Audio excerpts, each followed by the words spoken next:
In this video, I am going to show you how to add or install the data analysis tool pack in Excel.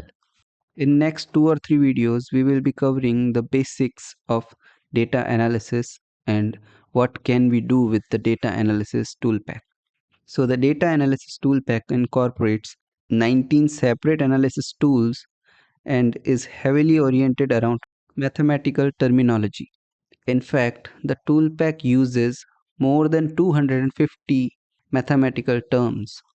So, if you would like to use any of the 19 data analysis tool pack tools and you don't have the experience or knowledge needed to understand the results, you will have to carry out your own investigation.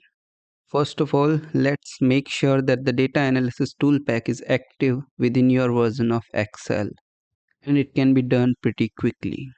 So all you need to do is just open up Excel, or what you can do is you can just open up the workbook that is attached to this section. You can find that in the link given in description.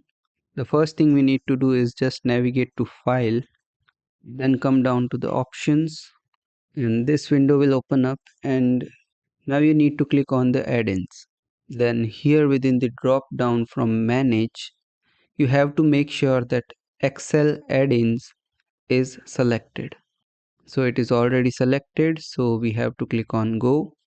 Then this prompt will open up, and all you need to do is just check on the analysis tool pack and then click OK.